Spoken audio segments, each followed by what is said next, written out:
save $2,000 to $3,000 a year. Baby, you don't know what you do to me. Between me and you, I feel like chemistry. What is up, you guys? Welcome to another video. My name is Marissa Linnell. If you are not new here, hi and welcome back. If you are new here, I do not know what brought you here, but I love that for us. On this channel, we talk about life, okay? Because life is life in the hell out of all of us, and we are going through it together right here, right now on this channel.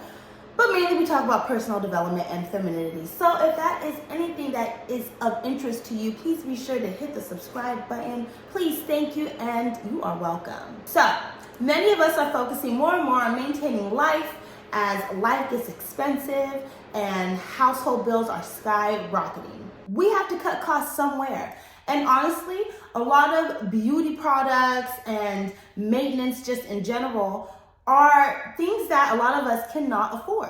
But as women, as feminine women, there are just some things that we need to maintain. So if you are determined to maintain your skincare routine, your beauty routine, and just an overall maintenance routine, there are a plethora of ways that we can still do that and cut the cost of doing those things. Let's talk about it. First way to cut costs is switching to budget beauty brands.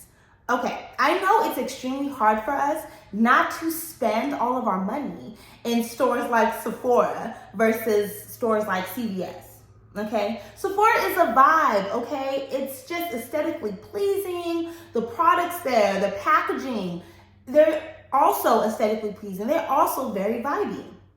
CVS, not so much, okay? There's no vibe, there's no aesthetics. Hell, there isn't even any people there. I get it. I love Sephora as much as the next girl. But the truth of the matter is, we can literally get the same results from the products in Sephora as the products in CVS. For the simple fact that they are owned by the same companies. I'll talk more about that later.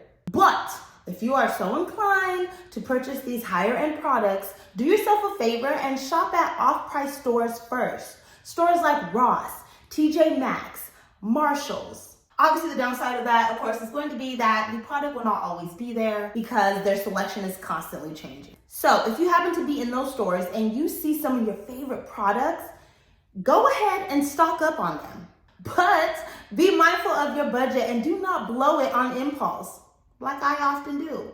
But go ahead and purchase them and just adjust your budget as needed. Next is swapping out luxury products for dupes. Okay, so back to what I was saying about luxury items and drugstore items being owned by the same companies. I'm sure by now we all know this, right? It's not some big secret, it's no big surprise. But do you all know how really deep it goes? Have you guys ever researched it? Listen. Large corporations like to save money too, okay? We are not the only ones. In order for them to cut down on production costs, they use the same active ingredients in both their high-end products and their lower-end products. Then they add scents and textures to make them a little bit different. So in regards to dupes, right? Brands like L'Oreal and Lancome will have almost exact dupes. Same owner, same active ingredients, and different details in the eyes of the consumers. Follow some of your favorite beauty influencers to track down some dupes that would be useful for you. Also, research some dupes on Pinterest, okay? Pinterest is an excellent tool on finding dupes for exact items that you are looking for. I promise you. Dupe it out, my girls. Next is streamline your routine. Over the years, the beauty industry has introduced us with a ridiculous amount of added steps to our beauty routines and our skincare routines. And it honestly boggles my mind because back in the day, they had the most smooth, buttery, beautiful skin. And literally, as a skincare routine, all they really did was soap, water, and lotion. That's it. I mean, clearly, life was so much easier back then. They were not putting pounds of makeup on. But hopping on the skin minimalism bandwagon can really be a great way to save. It is going to be a very saver-friendly trend.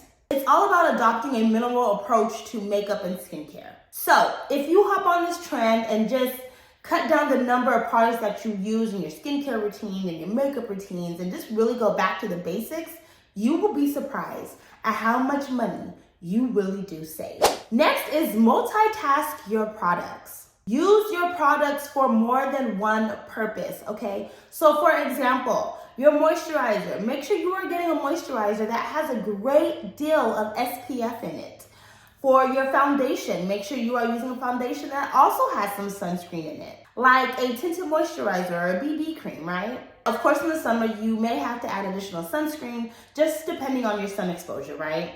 But definitely in the colder months, a moisturizer with a high SPF should really just be enough. Or a tinted moisturizer that does it all, tints, moisturizes, and protects from the sun rays. Yeah, gold. Then there are other things that can be used for many different things like coconut oil. Coconut oil is the holy grail. It's literally the never-endless product. It can be used for a hair mask, a eyelash or eyebrow grower, a moisturizer, even gets rid of bad breath. If nothing else, make sure that you have a jar of coconut oil in your household. The possibilities are endless and extremely unmatched. I'll link the one I have in the description below. Next is stop slathering. Okay, listen to me. Products spread.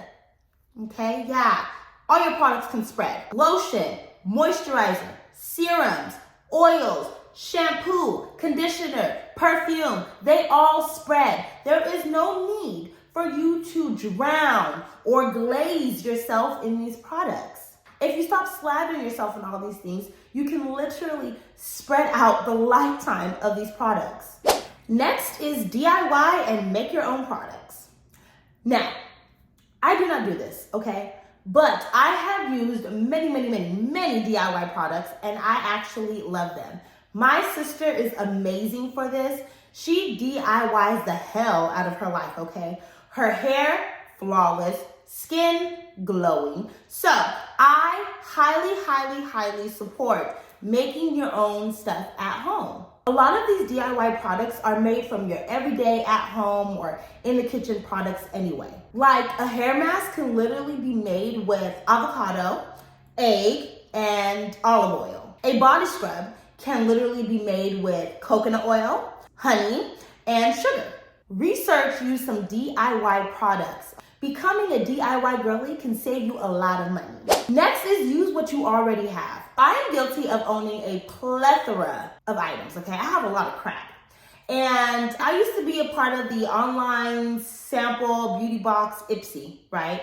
And oh my God, the amount of things I have is insane. You would literally think I am a beauty influencer with the amount of items I have in all of my drawers. So I'm trying to make the conscious decision to go through my drawer often and see what kind of goodies I can find, what kind of goodies are still good to use.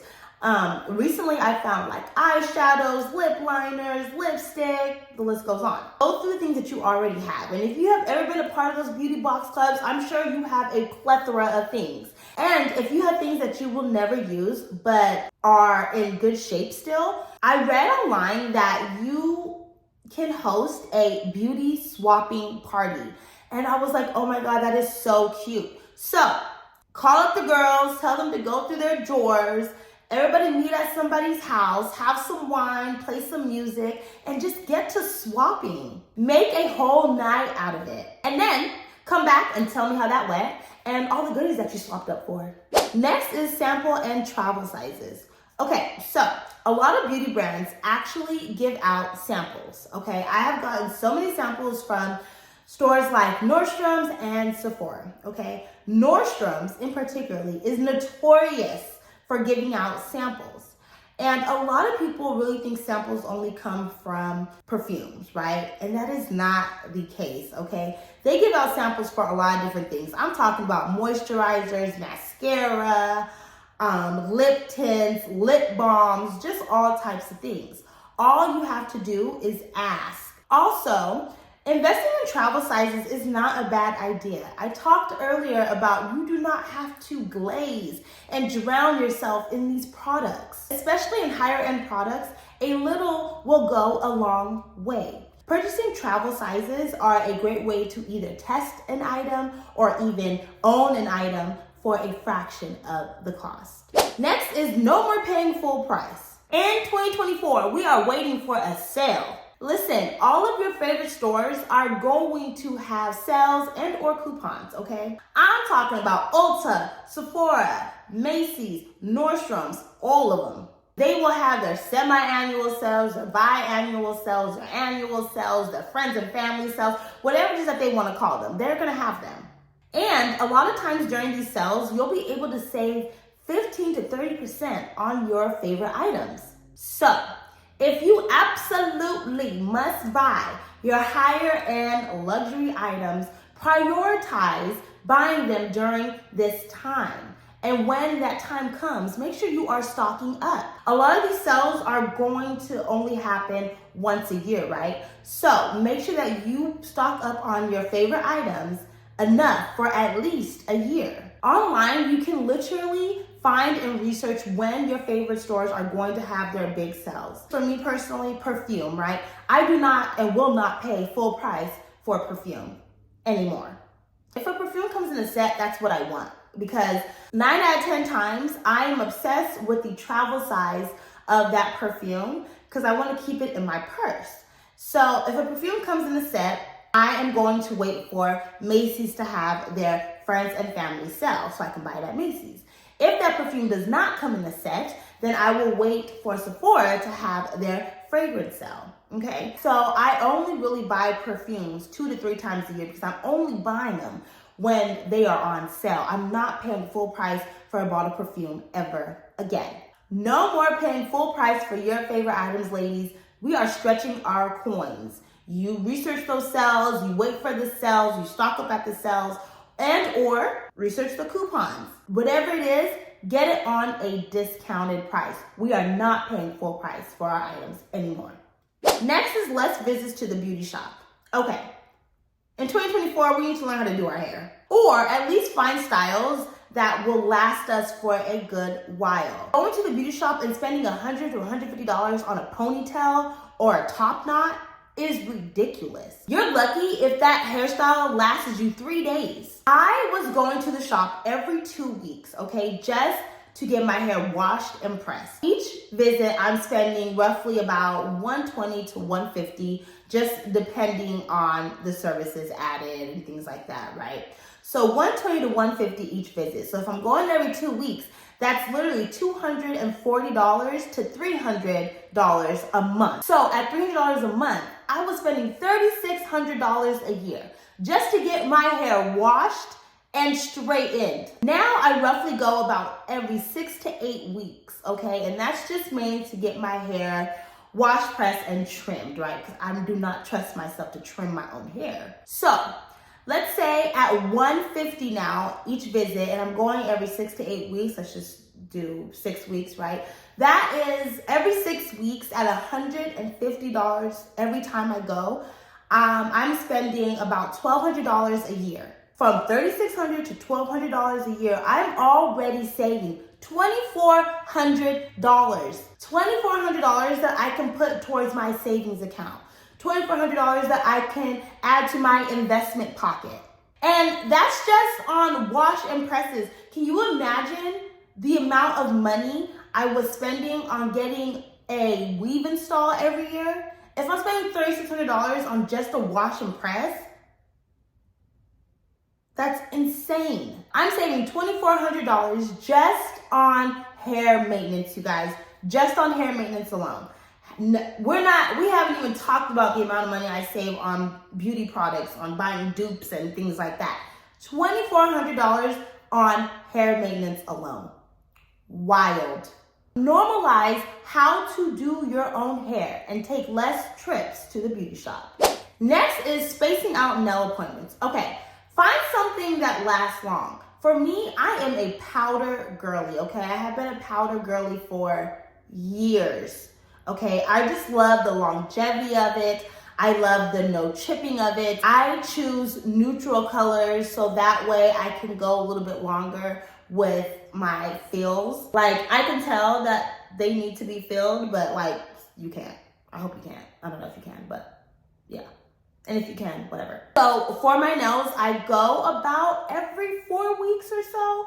And then on my toes, I also do a gel pedicure. Now before, I was not a gel pedicure girly, okay? I was a regular pedicure girl with a regular nail polish because I was always like, I don't want gel on my toes because I want to be able to take off my toenail polish with ease and change the color of my toenail polish. I wanted that option for myself, if I'm being honest. I never did that. So a few months ago, I was like, okay, let me just try the gel pedicure and see how that goes. I'm obsessed with it. I get French manicure on my toenails. I don't do color or anything like that. And then I have realized that my nails on my toes do not grow as fast as my nails on my hands. So I don't have to get my toenails done as often because the gel pedicure looks so good. There's a lot of less wear and tear on your feet than there is on your hands with like washing dishes, typing, things like that. So, and writing. My gel pedicures really do last a lot longer. So for those, I really just go for about 7 to 8 weeks on getting my feels on my toes. I go get my nails done every time, and then every other time I'm adding the pedicure, right? So that's how I'm saving money there. Obviously, I'm still maintaining my feet and scrubbing and make sure they're all nice and soft and stuff. Or you can also be a DIY girly for your nails as well. There's a lot of different things on Amazon. Just normalize finding something that works for you and taking less trips to the nail shop. Next is at-home teeth whitening treatments. Okay, I won't go too in depth here because I do have a whole video on this, on my teeth and my dental hygiene care. I will link that video below if you would like to see it. I apologize if it is hard to get through and a little bit lengthy, but bear with me. It was one of my first videos, so it may be a little bit like rougher than these videos are. I actually need to do a new video on that because I have some updated things, which I will do soon, but that video still does have some really great stuff in it. So yeah, I'll link that below for you. Anyways, at-home teeth whitening treatments are the plug, okay? I've seen somewhere lately that people are going against the at-home teeth whitening strips, and I do not know why. Have you guys seen that? If you have, please let me know below. I hope what I saw was just a fluke because I am obsessed with at-home teeth whitening strips. I live by them. I know that they can seem pretty pricey, but they are not, okay? They are much more affordable than going to the dentist to getting your teeth whitened or going to a beauty girl to get your teeth whitened. Trust me, I have done it all, okay? The at-home teeth whitening strips are amazing. I use the Crest Classic Vivid, okay? I've used a lot of different types, different brands, and I always go back to the Classic Vivid. They work so well. I've also tried the at-home blue light kits that you find on Amazon, and those work fine too, but I am just a strip girly. I really am. So I say if you haven't, you should definitely try them. Next is laser hair removal. Now, you can honestly just shave, right? Get a shaver and just shave your hair off. It's really, honestly, probably the cheapest way to be hairless, okay? If you want to be hairless and smooth, laser hair removal is where it's at. And I know y'all are like, huh? This is supposed to be a budget-friendly video. Okay, listen, hear me out. Yes, laser hair removal can be very expensive, but it is so worth it, I promise you. I would never tell you on a budget video to do something that is so expensive without telling you how to make it affordable. Groupon, yup, it still exists. Get you a Groupon for a laser hair removal place in your area. That's how I started. Now, I'm not gonna lie, if I never would have found a Groupon, I would have A, either never started, or B, paid thousands of dollars just right off the bat. So Groupon really is the plug for that. And I wanna say my first Groupon when I first started was 6 sessions for about, I wanna say either at or under $250. And that is really, really good because that's essentially almost a year because you go every 6 to 8 weeks anyways, just depending. I know people are afraid of the pain, but it doesn't really hurt like you think it would. It is going to be a little bit uncomfortable, but it's not unbearable. And pro tip, this might be TMI. I don't know, maybe I shouldn't say it. No, I'm gonna say it because it's really important. If you are a girly that has suffered from ingrown hairs, especially in your bikini, vaginal area, this is the cure for you, okay? I used to be that girly, okay? I was suffering. I had to go to the doctor many, many times. And she always just told me, like, I really think you should think about investing in laser hair removal. I know it could be pricey, but it's really gonna be the best investment for you. And in my head, I'm thinking like, well, if that's my cure, why don't you guys provide it? Hello, you the doctor. But I will say she was 1,000% right. Laser hair removal gets rid of all those ingrown hairs and no more pain, I promise you. Which is why I am a huge advocate for laser hair removal. I know there are a lot of at-home laser hair removal devices. I personally have not tried them. If I ever do try them, I will be sure to let you guys know. But what I will say, if this is your first time doing this, I highly, highly recommend you going to a professional to get this done, okay? And I'm not just talking about going once, seeing how they use the machine, and then going out and buying you a machine at like $100-some and then just doing it at home. No, I need you to go there a few times and get it down pat before you start trying these things on yourself. Groupon, do not sleep on Groupon. At the end of the day, just simply learn how to cut back. That is going to be the best way to maintain your beauty and your maintenance on a budget. Like literally, what if you could save $2,000 to $3,000 a year? How much quicker would you really get out of debt? How much sooner would you hit your savings goal for the year? Confidence is a driving factor in beauty. When you have control over your money, you feel confidence in yourself. When you are confident, you feel beautiful. And that is the truth in beauty. I hope you guys enjoyed this video as much as I did making it. Please, if there's anything that you think that we should be adding to our beauty budget this year, please be sure to sound off below. I would love to hear. I know others would as well. Please make sure you are liking, commenting, sharing, and subscribing to this channel. And until next time, smooches. I won't let no one come and take your place, 'cause the love you give, it can't be replaced.